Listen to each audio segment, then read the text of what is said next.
गर्भवती चुड़ैल और बेटी का नसीब। रात के समय एक जंगल में गर्भवती चुड़ैल और उसकी बेटी एक इंसान को मारकर उसका मांस नोच नोच कर खा रहे होते हैं। तभी चुड़ैल अपनी बेटी मीरा से बोलती है, खा ले बेटे खा ले। वैसे भी 2 दिनों से हम दोनों ने कुछ नहीं खाया है। आज इतने दिनों बाद अच्छे से खाने का मौका मिला है। हाँ माँ, इसका मांस कितना स्वादिष्ट है और इसका खून तो वाह वाह, पीकर मजा ही आ गया। जिसके बाद वो दोनों माँ बेटी इंसानी मांस को नोच कर खाने लगते हैं। तभी एक आदमी वहां से गुजर रहा होता है जो इस खौफनाक मंजर को देखकर डर जाता है और बोलता है, अरे बाप रे, चुड़ैल, भागता हूँ यहाँ से वरना बिन मौत मारा जाऊंगा। इतना बोलकर वो आदमी वहां से गांव की तरफ भागने लगता है, लेकिन तभी उसका पैर एक पत्थर से टकरा जाता है और उसके दर्द भरी चीख निकलती है, अरे मर गया रे, कितनी तेज चोट लगी है। इस नास पिटे पत्थर को भी इसी वक्त बीच में आना था। अब कैसे चलूंगा, अब मैं कैसे चलूंगा।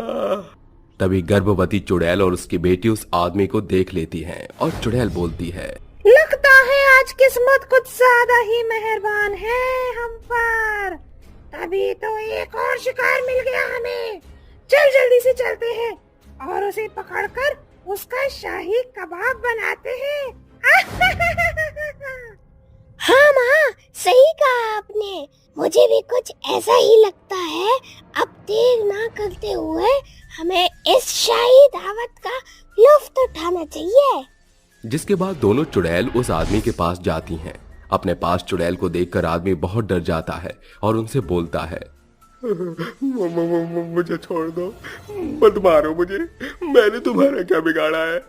तूने हमारा कुछ नहीं बिगाड़ा, लेकिन हम क्या करें, हम भी मजबूर हैं। आखिर इस पापी पेट का जो सवाल है, अब इसे भरने के लिए कुछ ना कुछ तो करना पड़ेगा और तुझे मरना पड़ेगा। जिसके बाद गर्भवती चुड़ैल आदमी का गला काटकर मार देती है और फिर दोनों माँ बेटी उस आदमी को खाकर इंसानी रूप में आकर अपने घर सोने चली जाती हैं। अगले दिन सुबह भीमा जंगल में लकड़ी काटने जा रहा होता है। तभी उसे आदमी की लाश दिखती है, जिसे देखकर वो बोलता है, शायद किसी जंगली जानवर ने इसे मार कर खाया है। मुझे बहुत सावधानी से लकड़ियां काटनी होंगी ताकि कोई जंगली जानवर मुझ पर हमला न कर दे। लेकिन उससे पहले मुझे इसकी लाश को मिट्टी में दबाना होगा। लाश को दबाकर भीमा लकड़ी काटने लगता है। लकड़ी काटते हुए उसे रात हो जाती है।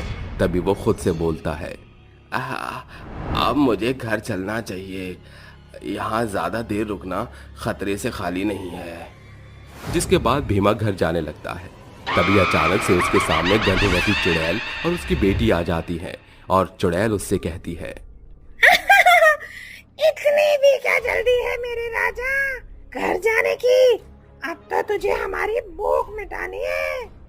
अपने सामने चुड़ैल को देखकर उसकी बातों को सुनकर भीमा बहुत ज्यादा डर जाता है और उससे बोलता है, मत मारो मुझे, जाने दो मुझे यहाँ से, भगवान के लिए मेरी जान बख्श दो। मासूम चेहरा, निगाहें फरेबी, लबों पर डर और दिल में खौफ है। तेरी इस मासूम सी सूरत को देख कर मैं तुझे छोड़ देती, लेकिन क्या करें, हम अपने पेट के खातिर मजबूर हैं। माँ बातें ही करती रहोगी या मुझे खाने भी दोगी? मुझे बहुत जोरों की भूख लगी है, मैं और बर्दाश्त नहीं कर सकती। देती हूँ मेरी माँ, देती हूँ, थोड़ा सब्र तो कर, सब्र का फल मीठा होता है। मुझसे नहीं होने वाला अब और सब्र। अपनी बेटी को भूख से तड़पता देख चुड़ैल झट से भीमा की गर्दन काट देती है और अपनी बेटी को खाने में दे देती है। जिसके बाद दोनों माँ बेटी उसको खाकर अपनी भूख मिटाते हैं और इंसानी रूप लेकर वहां से घर की तरफ जाने लगते हैं। तभी उन्हें घर के अंदर जाते हुए महेश देख लेता है और वो खुद से बोलता है, ये दोनों माँ बेटी इतनी रात में जंगल से क्यों आ रही हैं? आखिर इतनी रात में ये जंगल में किससे मिलने गई होगी? कहीं ये कोई आतंकवादी तो नहीं है? मुझे इस बात की तहकीकात करनी होगी, जिसके लिए मुझे इनके ऊपर नजर रखनी होगी। रात होती है और दोनों माँ बेटी फिर से अपने शिकार की तलाश में जंगल की ओर निकल पड़ती हैं। तभी उनके पीछे महेश भी जंगल की तरफ जाने लगता है और महेश के देखते ही देखते वो दोनों माँ बेटी एक चुड़ैल में बदल जाती है, जिसके बाद वो दोनों माँ बेटी एक आदमी को मारकर खाने लगती हैं। ये सब देखकर महेश डर जाता है और बोलता है, इसका मतलब ये दोनों माँ बेटी चुड़ैल हैं। ओहो, और इनसे हमारे गांव को खतरा है। मुझे जल्द से जल्द इन दोनों का खात्मा करना होगा। जिसके बाद महेश दौड़कर शिव जी के मंदिर जाता है, जहां उसे शक्तियों से मंत्रित रस्सी मिलती है, जिसे लेकर वो एक बरगद के पेड़ के पीछे छुप जाता है। तभी वहां से गर्भवती चुड़ैल और उसकी बेटी गुजर रही होती हैं। महेश तुरंत से चुड़ैल की बेटी की मीरा के ऊपर रस्सी फेंक देता है और वो रस्सी से बंध जाती है। तभी चुड़ैल बोलती है, कौन है यहाँ? सामने आओ। किसने मेरी बेटी को रस्सी से बांधा है? मैं उसे मौत के घाट उतार दूंगी। जिसने भी मेरी बेटी को नुकसान पहुंचाने की कोशिश की है। मैं हूँ और तो मेरा कुछ नहीं बिगाड़ सकती। चुड़ैल, बता क्यों तू हमारे गांव में आई है और क्या चाहती है? पहले तू मेरी बेटी को छोड़। पहले मेरे सवालों का जवाब दे, नहीं तो मैं तेरी बेटी को जलाकर राख कर दूंगा। तो तू ऐसे नहीं मानेगा। मैं तुझे नुकसान नहीं पहुंचा सकती तो क्या हुआ? मैं गांव वालों को तो मार सकती हूँ ना।